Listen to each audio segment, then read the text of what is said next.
Recording. Good. Here. Perfect. All right. Welcome everybody to a asynchronous class, a class where whenever you like, you can watch it.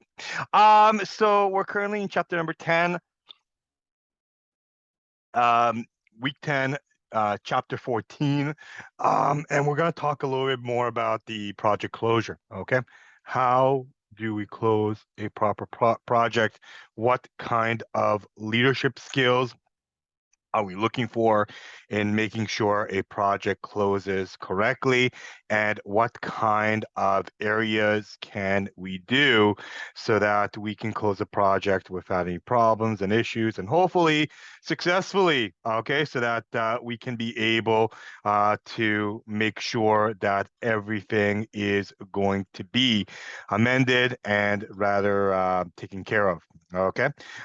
So in today's conversation, our project closure is going to be around understanding the leadership traits that are needed in making sure that it will be done correctly without any problems whatsoever.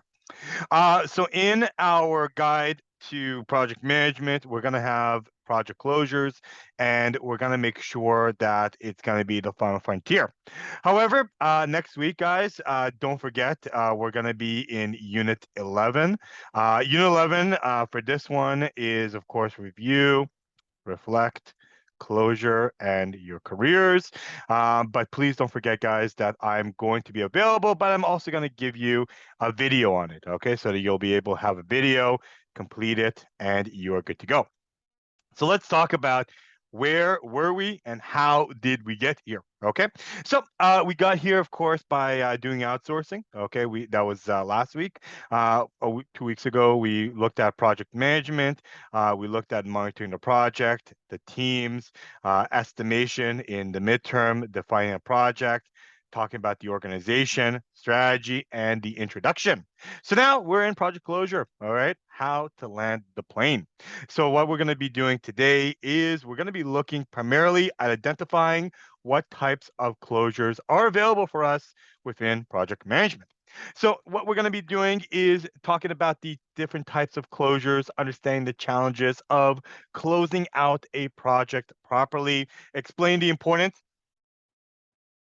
of a project audit, and knowing exactly what kind of retrospectives are going to be there to obtain any lessons being learned, anything that we can take away from the project for the good, for the bad. What can we do, and what can we assess? So we're going to be talking about the level of maturity, where we got, and how can we officially release the project to the next stage. And we're also going to be looking at the advices, hopefully providing some useful ideas for conducting team performance reviews so that when we finish, we're going to be making sure that everybody gets a piece of the pie. And a piece of the pie is always going to be about knowing exactly where we stand in a project. So we're going to provide useful advices for conducting performance reviews and project membership.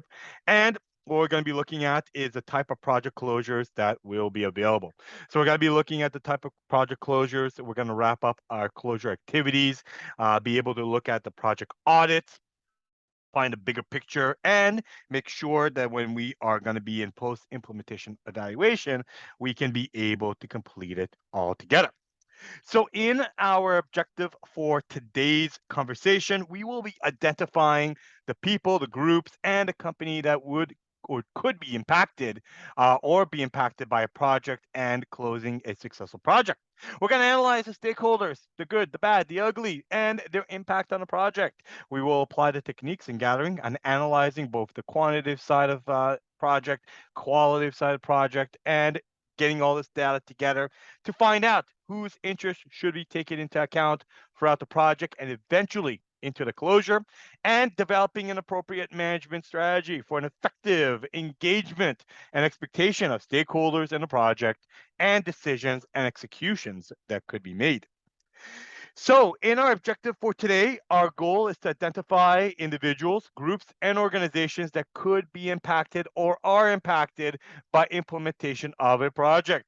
For these stakeholders, we're going to be making sure that we can definitely analyze their interests, their expectations, what the end result should be, and the impact on the project, and most importantly, how to apply the techniques for gathering both quantitative and qualitative information to find out the best interest of the individuals and to make sure that once we close, that we can close eventually really, really well.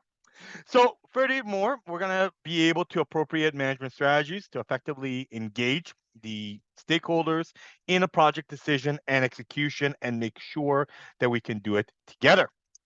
In today's lecture, I do hope that you will eventually read over, again, coming back to the PM book, section 13 of the project management body of knowledge.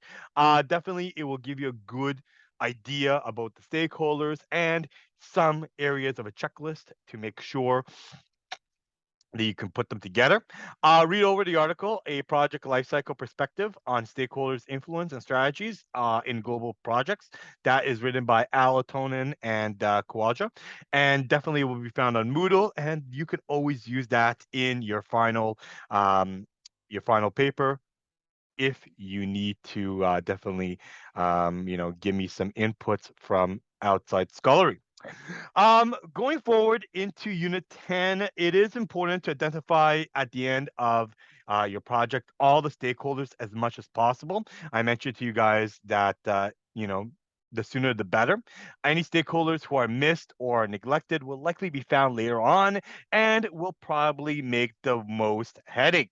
They will want to modify things, okay, and make requests for changes. And changes that will be made later in a project unfortunately cost much, much more and are harder to integrate than those that are made in the beginning. So the goal of a good project manager is to scavenge the area, make sure that you are able to figure out which stakeholders are available, and the project manager should analyze each stakeholder's potential impact of or influence and identify ways to manage those impacts effectively and accordingly. This is the process of identifying the different people, the groups, or the organization that could impact or will be impacted by the project decisions, activities, or outcome within the project. There are many ways to find out a stakeholder, guys. Don't think that, they're playing hide and go seek here. They're not. They will be found. And most of the time, the analysis of each stakeholder must be subjected to their level of power. We mentioned it previously in our conversation. How much influence do they have and their impact on the process or result of the project itself? So if you were the project manager for a large municipal event center construction, how would you be able to do it and how would you be able to manage it? This is going to be a conversation that we will be having together. However, because we are in a synchronous class, I'm going to write it off, okay? But definitely look over it and ask yourself, how will this occur? Also, consider in your response and in your reaction to your peers some of the issues or problems you might typically encounter while performing these two processes, as well as the results. So, the outputs of this process, which could be used to successfully continue delivering the goals of your project. The idea here is to make sure you don't miss anything and also to put the pieces together in making sure that your project is going as need be. So during our activities and lecture in our class today, you will respond to how a project manager will face a large municipal event center construction, and it's your call on how you want to respond to it. In your response, you will consider some of the issues and problems that we have experienced in our lecture and in our previous classes that you might typically encounter while performing these two processes, as well as the result, which is the output of the process, which could be hopefully used in successfully continuing and delivering the project goals altogether. So a project closure is something exciting, but also very frightening for many project managers. Um, when you look at it and understand a little bit more about it, project closures, they do have different activities. Okay. So when you look at the deliverables, okay? The wrap up of your activities. You have your facilities, your customers, your vendors, and your reports, and you want to make sure that you close all of them together. Also, you have to make sure you close them because a lot of times they are kept open and unfortunately they could lead to a lot of problems. So the project audit is that you will report exactly what's being said and done. You're going to be doing a retrospective, a review of what has been issued and any lessons that you could have come up with. All right. So you're going to be auditing your project, making sure that nothing has been missed. You're going to be looking at your performance evaluation, evaluating both individual members one by one, how they were, and how your team was as a full on team. Can they work together? Can they work in the future? That is $1 million question, and it's $1 million decision to make sure that you have performance evaluation being done.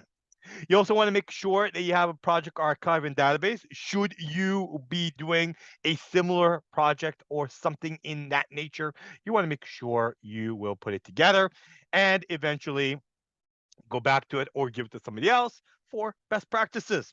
So nonetheless, of course, there are, I would say, five different types of projects that you could exhibit in. And those projects usually are in normal projects. Okay. A normal project, of course, is a project that starts as need be. You gave enough budget on it, you give enough money, it was done, it was completed on time within the constraints that we was issued, and nothing was a problem. Then, of course, you have a premature project usually finishes early, and the dilemma happens: what are you going to be doing with it? Okay, how will you be earning the money or the schedule that will be given to you? What kind of earned value will you be doing? And where will you be issuing that kind of assessment later on? All right. So that is premature. We also have a perpetual project, a non-stop project, an ongoing project. There's a lot of examples of it, especially in any different industry or category. For example, the United States highway system, I would call it a perpetual project. Why? Well, it started in the late 1940s, and they have nonstop expansion on it. Okay, up until now, I would comfortably say that 65% of the United States highway system is complete. Okay. Most of it is ongoing as the population will expand, as it moves to different areas. There will be a huge need for it. Okay. Nonetheless, of course, it is perpetual. All right. They knew exactly where they're going to start. They built it. They redid it in many ways. But then, of course, when you look at it, um, it's still ongoing. Okay. And most of the attention right now, especially in the project, is relatively needed in central United States. All right. So that is a construction type perpetual project. You also have a technological project, for example, one like Windows, all right, Microsoft Windows, ongoing, nonstop, all right. You have different versions, all right. So we started with, the DOS, MS-DOS system. They went from MS-DOS to Windows, and then Windows started in the 1990s, and it was ongoing. So we had Windows 3.1, 3.15, Windows 95, Windows 98, Windows 2000. What year you're born, you probably had a Windows. We have Windows XP. That's for people born in 2003.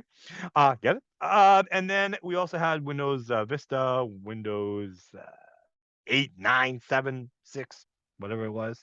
And we're still having new Windows, okay? And the next Windows probably is going to be Windows 12. But nonetheless, it's an ongoing project, okay? They take items that they started in the 1980s, built it from the 1990s, and still have it ongoing. Another interesting one is the medicine. Okay, when you look at research and the finding of cures and diseases, those things take a long time, and unfortunately, it is perpetual. Okay, it's ongoing, and once you finish, once, for example, your goal is to eradicate all forms of cancer, you figure out how to take care of, say, heart cancer, going to lung cancer, and so forth. But it is always ongoing, and the reason is that many people who do research, cancers and do try to combat it. They do a lot of scholar research, okay? And somebody who wrote something about it in, say, 2002, they're going to take that information and say, well, somebody who spoke about it in 2002, we can do a project on it within that project as well. So it's perpetual. Okay. Other than that, there's also the event, of course, of going into the space. Okay, Mars, for example, is will always be a perpetual project. Getting there, all right, getting back, hopefully. But also, the fact is that once you're there, you do research, and the goal is to survive. Okay, so it's a non-stop project. Okay. But nonetheless, of course, with normal and premature projects, even a perpetual project, you will have to deal with a failed project, a project that has no return. And unfortunately, as a leader in project management, you have to say when it is time and call it a day. Okay. So, failed project is that it's literally going to hit the ground and unfortunately, not going to go anywhere for now. And you simply have to cancel it, abort it, and do something with it. Okay. Then there's also the change priority project where you do want to modify something altogether, and the goal is that you want to modify it easily without any problems, so that you can continue and go forward with it all in the same time. So in the wrap up closure of your activities, there are kind of a couple of things you have to keep in mind here. One of them, of course, is your project closure. Usually includes 6 major deliverables that I would recommend. Getting delivery acceptance from the customer, making sure the customer says, yes, this is what I want. Not that they're going to look at it and says, what is going on here? I have never seen this before. I never approved on it. Okay, this can be a problem. So definitely remember that you're going to make sure that the customer accepts it. Nonetheless, they should accept it all together and make sure that they put it into perspective.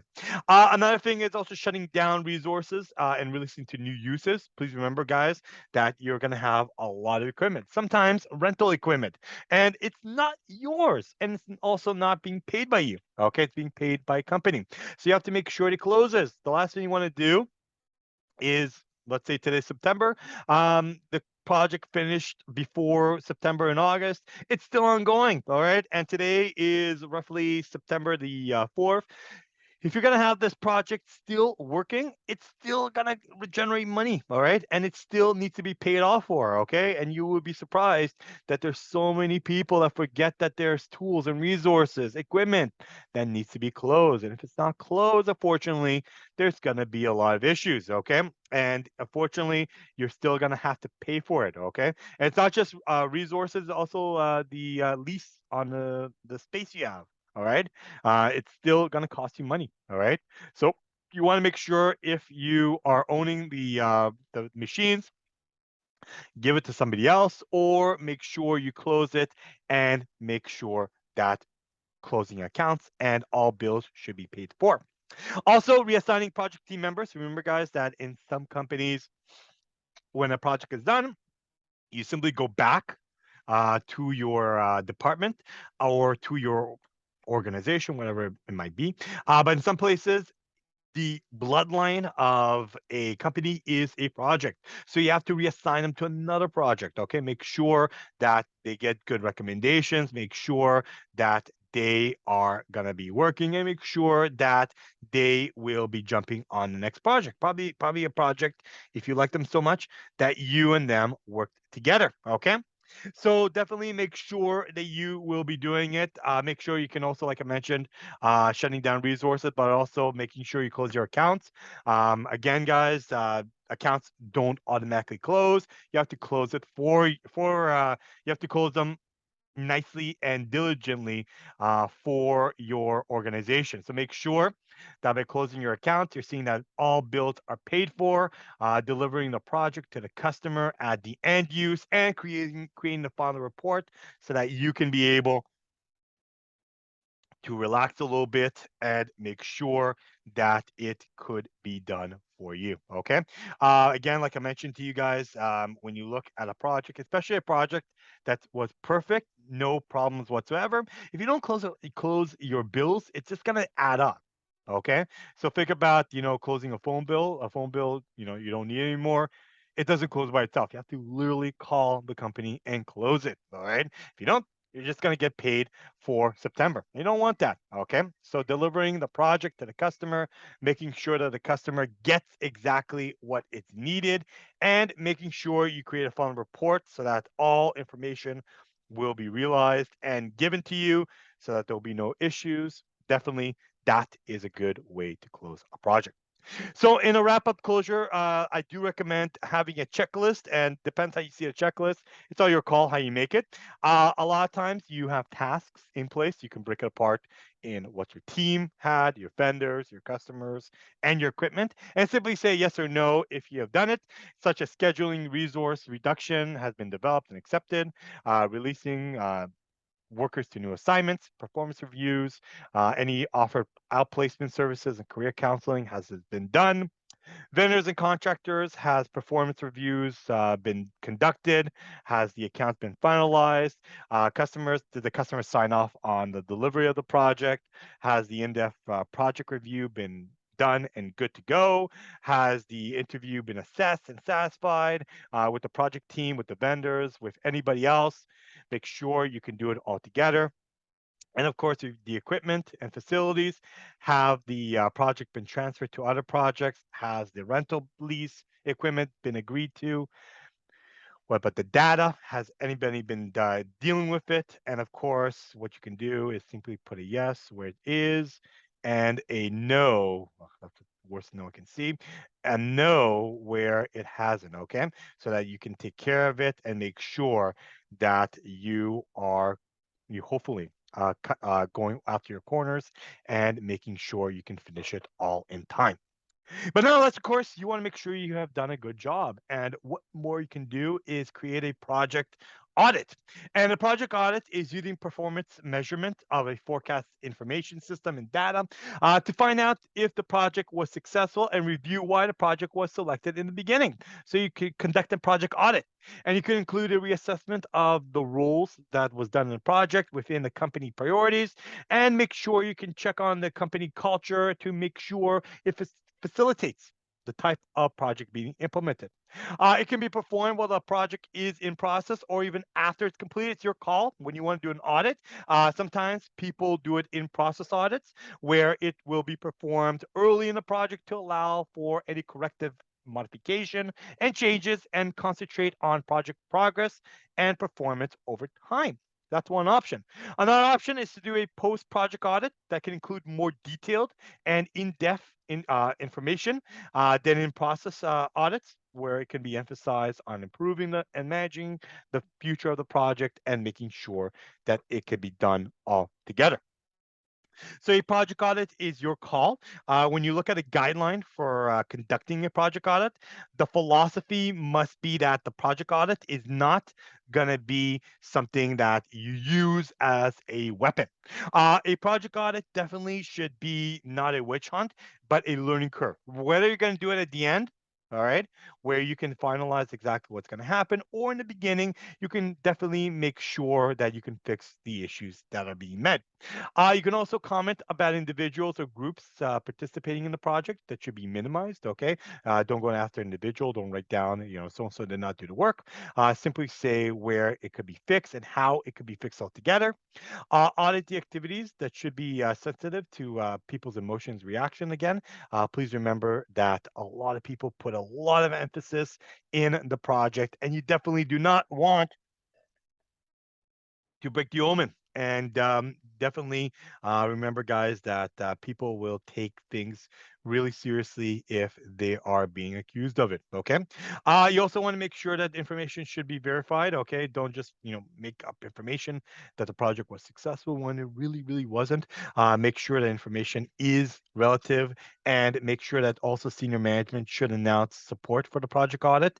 It shouldn't be done by itself. It should be done where everybody agrees all on it. The objective of a project audit is not to go after people, but to learn from people, to learn from where your mistakes or success could have been, and conserve valuable company resources where mistakes have been made, and make sure if you're doing it in the middle of a project, take care of it. Make sure it can be done. Or in the end, say to yourself, well, I've seen it before. I've learned from it.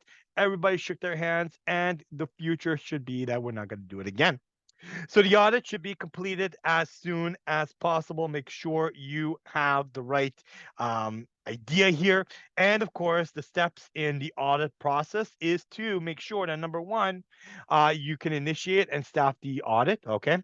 So the audit process should depend primarily on the company and the project size. The outcome must be hopefully representative of an independent outside view of the project.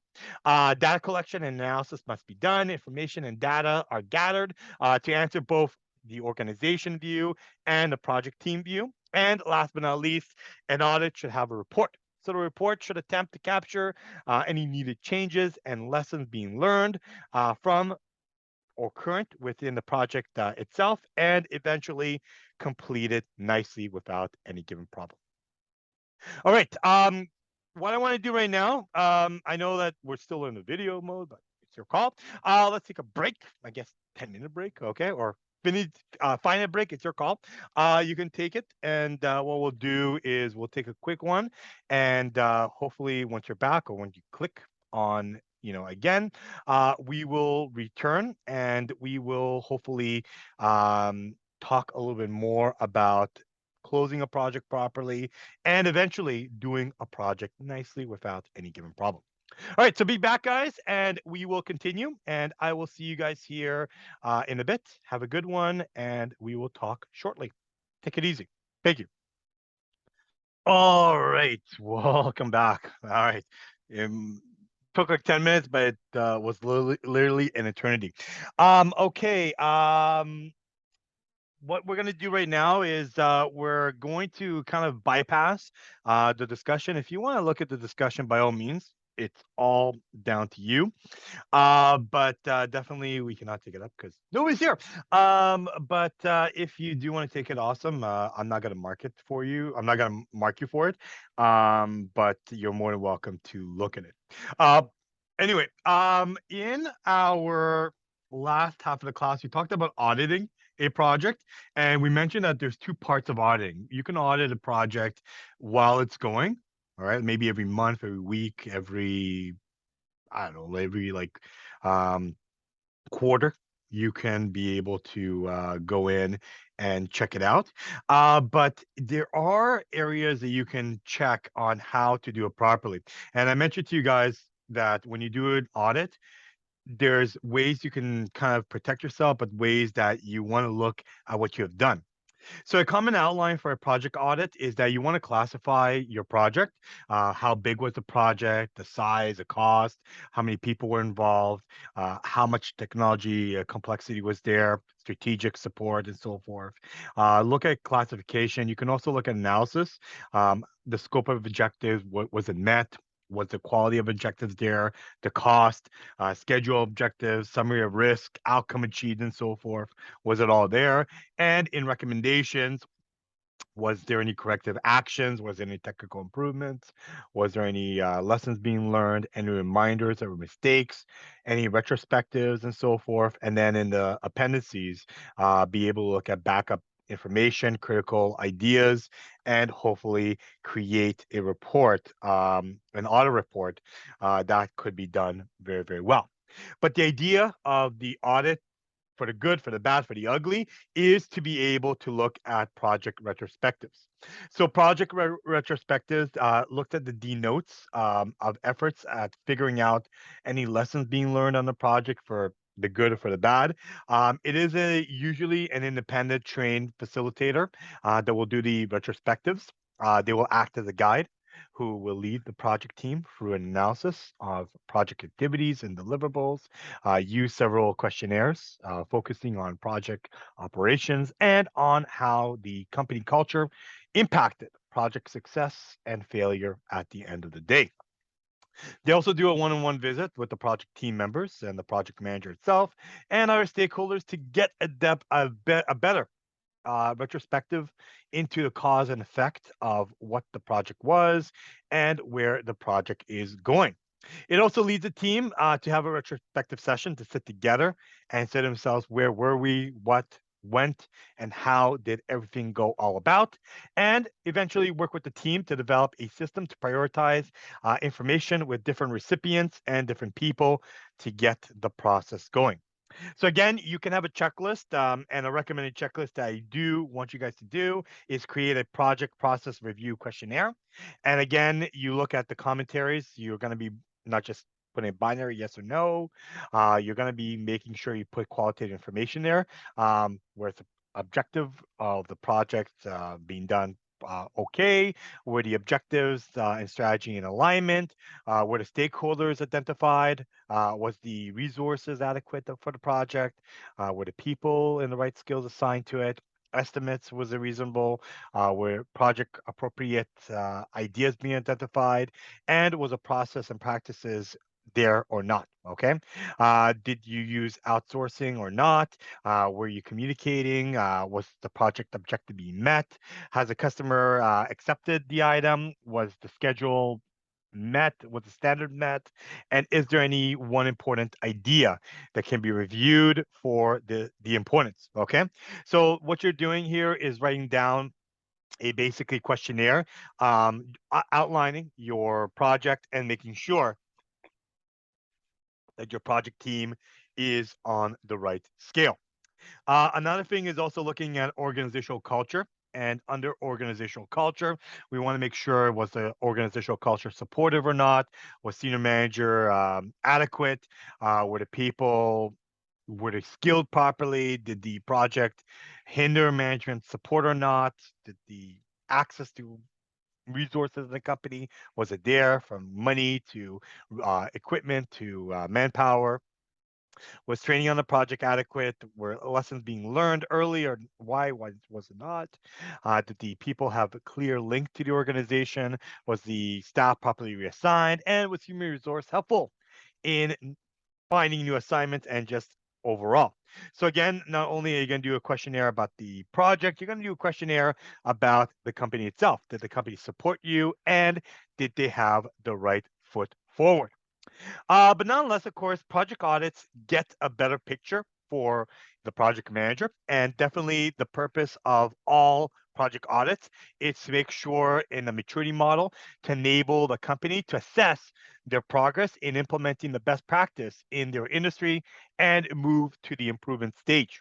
A project maturity model yields a more encompassing look from a organizational wide point of view. And the latest version of the project maturity model, developed by Project Management Institute (PMI), is called OPM3. Okay, OPM3 is divided into continuing growth levels of initial, repeatable, defined, manage, and optimize ways that you can look at an audit and say to yourself, well, here is what we have done. How can we do it again? How can we define what we're doing? How can we manage it properly and even make it better? So the idea here is to dive a little bit better in all um, 5 areas. And level number one looked at, add-ons within project manager. So you did one thing, just add more things that you can do even better. Uh, do it a formal application so that everybody knows exactly what you're doing. Institutionalize it within your company or your project. Create a management system out there so that it can be repeatable, and optimize it. Okay, so it's good. You want to optimize, make it even better. But the question now is what is the cost? And unfortunately, cost here is nonetheless time, and time is something that's hard to emulate sometimes. But nonetheless, of course, in post-implementation evaluation, the idea or the purpose of the project is to evaluate and to assess how well the project, the team members, and the project management is performed. Evaluation team implies specific management against criterias, team evaluation in individual team membership and project manager performance reviews, as well as individual reviews to make sure that not only are you getting the efficient idea of how the team performed. All right. So again, let's look at sports. When we look at teams, they get a sort of a review at the end of the year. All right. Did they make it? Did they win the championship? Did they, lose out on a couple of points here and there? Definitely it's worthwhile. But they also do individual reviews. Okay. Sometimes you can add individual reviews and see exactly how people performed in each spade of the time. So whenever you do team evaluation, it tends to be based on achieving project objectives according to time, cost, and specifications, the scope as itself, as well as customer and user satisfaction. All right. So less common is to assess how well the team worked together and how it was dealing with other people. So usually to do a team evaluation, making sure that everybody in the team can help us, you use a survey to administer, and usually you bring a human resource or consultant in, a possibly staff member from the human resource department, or do it by email and make sure that they respond back to it. So the idea of a survey is to give a result and to assess how the team developed and its strengths and weaknesses and any lessons being learned that can be applied to a future project work altogether. So to get a better sample idea here, a sample team evaluation, a feedback should kind of look like this, okay? And this is just 3 examples. Uh, One, if you disagree. 5, if you agreed or you liked it. The team shared a sense of common purpose. Each member was willing to work together, achieve project objectives. Rank it apart. Respect was shown for other points of views, different opinions, encouraged, freely expressed. Basically, it means that it was hopefully a functional conflict. All interactions among team members occurred in a comfortable, supportive atmosphere. Nobody was butting each other's heads. Everybody works together. You rank it, and clearly, if you get really high marks, in this case 15 out of 15, you did really well. All right, so this definitely can give you a better overview of where the team sits at. But nonetheless, guys, please remember that people also want to be marked individually, and performance assessment responsibility is there. So again, a lot of times you look at a functional company, individual area manager will sit down with team members and will evaluate them one by one. Sometimes you have a balanced matrix where the project manager and the area manager jointly do it together, or a project matrix and a project organization where the project manager will simply do it at its time. Nonetheless, the idea here is performance appraisal that fulfills very important functions. The first function, of course, is the development function, where the focus is on identifying individual strengths and weaknesses and developing action plans for improving the performance. So in the development stage, your goal here is to make sure that you can help somebody achieve what's needed and hopefully that they have done what's required. And under the evaluation, the focus is on assessing how well a person has performed in order to determine their salary or merits adjustments and any multi-rater appraisal need be. Okay. So a lot of times you do a 360-degree feedback that involves soliciting feedback concerning team members' performance from all the people and their work and making sure that they can do it all at the same time. So some general tips for conducting performance reviews. A lot of times, regardless if you do it as a team member or individual, please remember that individuals, they definitely want to get their wings. Okay, so whenever you are starting in a new project, think about it. You are going to hopefully develop yourself and get to the right skills. And definitely when you are hopefully getting individual appraisal. You begin by asking the individuals to evaluate their contribution to the project, make sure that they actually did the project, and avoid drawing a comparison with other team members. Why did they do it better than you? Okay. Definitely try to assess the individuals in terms of the establishment and standards and expectation. Try to focus on criticism on specific examples of behavior rather than on the individual itself. Don't go after each other. Please remember, guys, that people are using this to get up the ladder, not get demoted. All right. So be consistent and be fair. Treat every member the same and treat the review as only one point of an ongoing process. So if you definitely have an issue, it's all about lessons being learned. Okay. So get back on the bike, do better, and achieve what's needed. So nonetheless, any lessons being learned, definitely some key terms that I want you guys to get from here is definitely understand that there will be lessons, and this is a good opportunity, especially in closing a project, to get the lessons being learned, create a repository system, and create performance reviews. Create a project closure, making sure that the project can close easily. Evaluate the project, create a project maturity model, create retrospectives. and, as we mentioned, a 360-degree feedback that involves soliciting feedback concerning team members' performance from all people and the work that they affected. So now let's, guys, after the key terms, what I do want to talk a little bit about is project closure checklist. Again, how you do it, how you use it, it does help you. It does cover your ground, and that's the most important part here. And definitely, what you want to look at is that you definitely want to make sure that you are putting your emphasis on your project closure. And definitely, when you're putting the project closure, have all the product or service deliverables put together. So again, you can do it however you feel comfortable, yes or no, commentary, maybe a percentages. So what I've done is status percentages. So for example, was the deliverable being accepted? You can write 100%. Okay. Has a project evaluated against each performance? You could put it like 85 and write down what happened here, how to get to 100%. Possibly, has it been approved? Has the documentation been operated and maintained on? Does the project annual cost to operate been achieved, and so forth? And the goal here is to write down, all right, if it's at 100, okay, you put it down and you say done. Okay, so the goal here is to go back and say, okay, well, in part number 2 in our project, we have to take care of it and make sure that this issue is going to be handled before we close a project. Okay, so the idea here is to make sure that the project is going to be on task, and to make sure that this is going to be something that we will be doing all together. Okay. All right. Moving forward, guys. Before you go, please don't forget. We're entering Unit 10 and exiting Unit 10 very quickly. In Unit 10, guys, please remember that part number 2, the report, is going to be due this week. It is the report of the case study, LaPointe and Haggard, Designing Prototypes, Inc., Project Management, Selection of a Project Team. All right. And please remember, guys, only one person should submit it. Okay. Do not have everybody submitting it.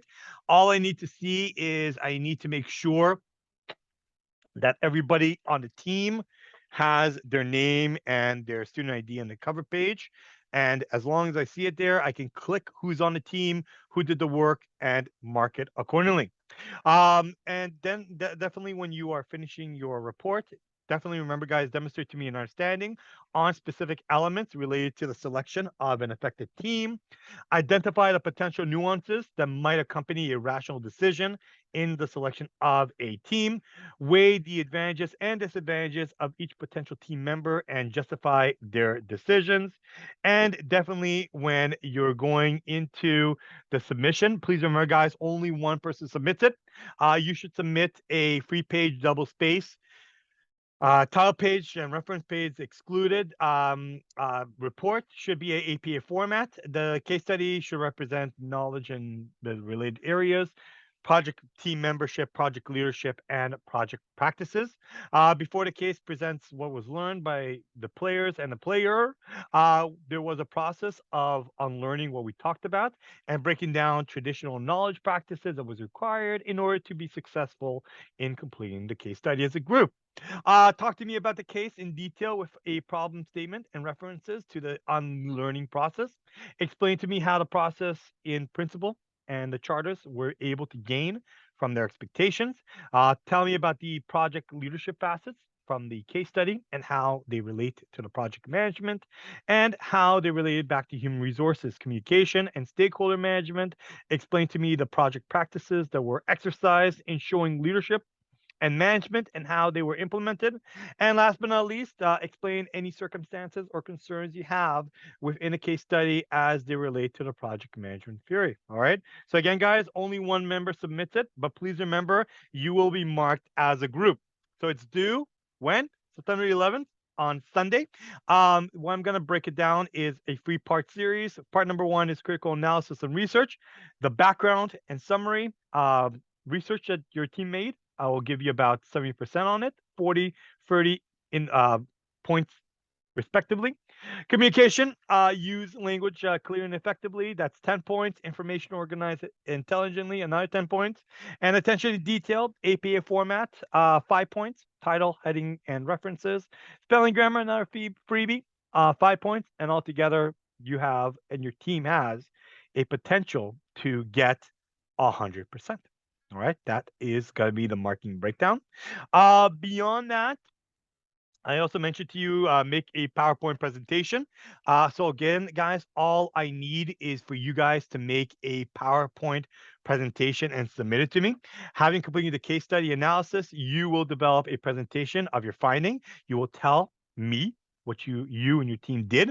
Then prepare a PowerPoint with either a video or voice narration embedded with the team members to showcase a contribution made to the team assignment. So again, guys, all I ask, the minimal to get the marks is a PowerPoint document. That's the minimal. But if your team wants to go above and beyond, please make sure that you get a video and make a PowerPoint presentation. You can add a video link to the presentation. It is optional. It's your call, but make sure that you cover what's needed in the presentation.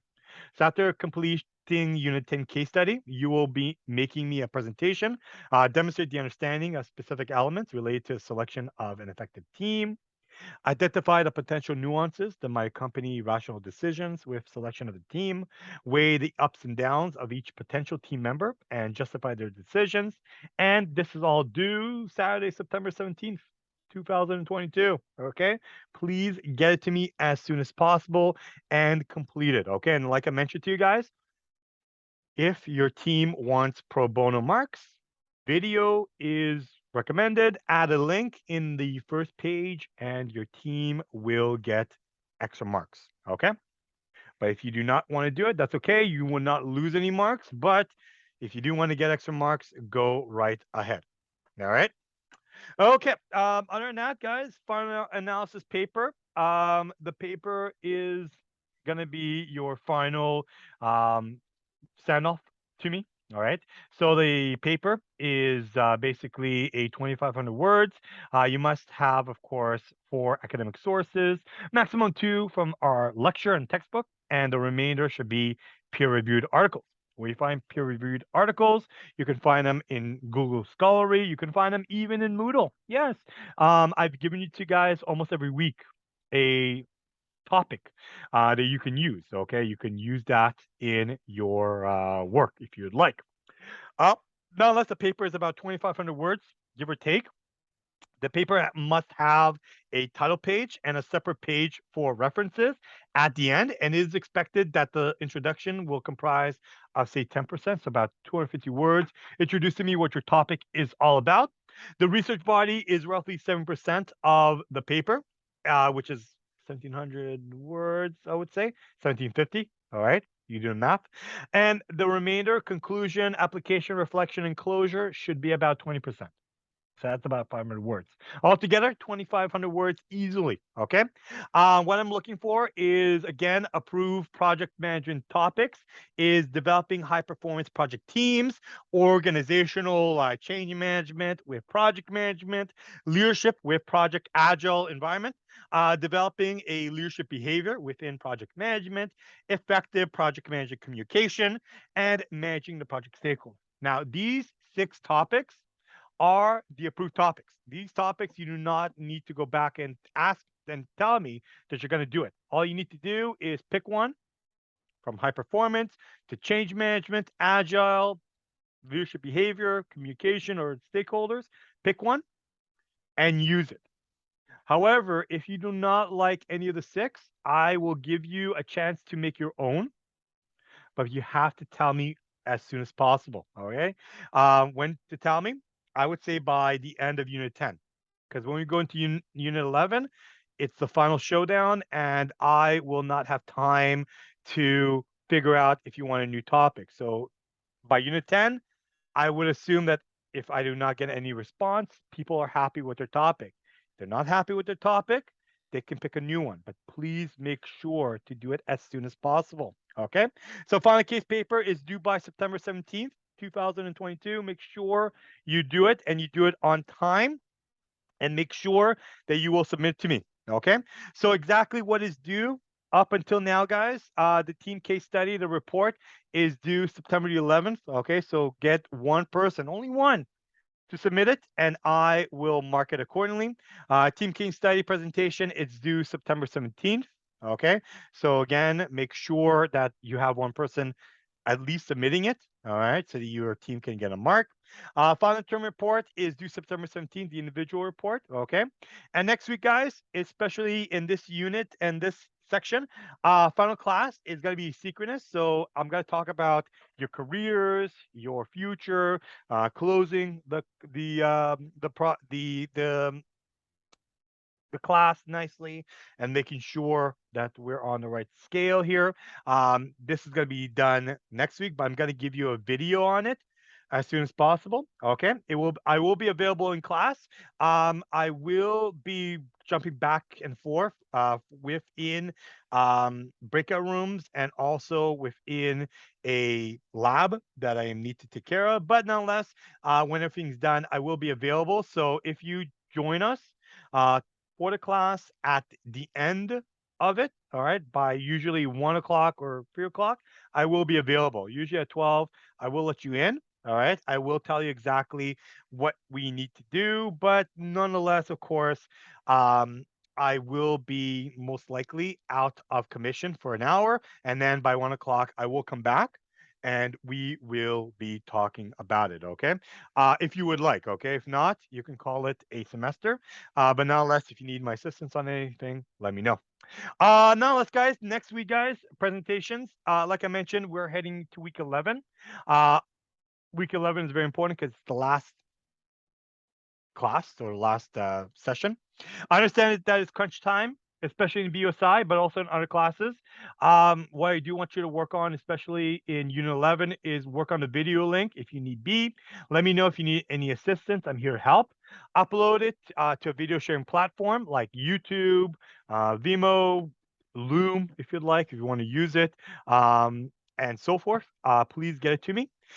Unit 11, as I mentioned to you, there's no marks in Unit 11. Okay, the theme of the class is reflection, review, closure, and your career. Okay, so Unit 11 will still happen next week, but I will give you a video. All right, so my take is that you'll sit down, watch the video, and complete it to me, and then you will be getting your final status. If you need any assistance, let me know. Okay. So, guys, let's huddle together. I know it is crunch time right now. It seems heavy. I know where you guys are in. Okay. I believe in you guys. You can do it. You are leaders, a project manager. I saw that you have a hunch for quality, yet superior performance for time. So, again, guys, there's 3 things left in the class. Okay. Number 1, there is your team report. Number 2, there's a presentation document or link, depends on where your team is. And number 3, there's a final showcase, the final assignment, the final mark that you need to give me, and the final end paper. All right, so get that end paper to me as soon as possible, and I will mark you guys. Okay. So that is it. Okay. So guys, I am going to prepare unit 11 for you guys very, very shortly. I'll get it to you as soon as possible. And it will be asynchronous like this class right now. Okay. I hope you enjoyed the class. I know it was a little bit off because it was asynchronous and you guys could pause it, keep it, whatever you want to do with it. But please join us again and join us in another asynchronous class very, very shortly. I wish you guys all the best and take it easy, and we will talk furthermore. Okay. Have a good one, guys, and take it easy. Bye for now.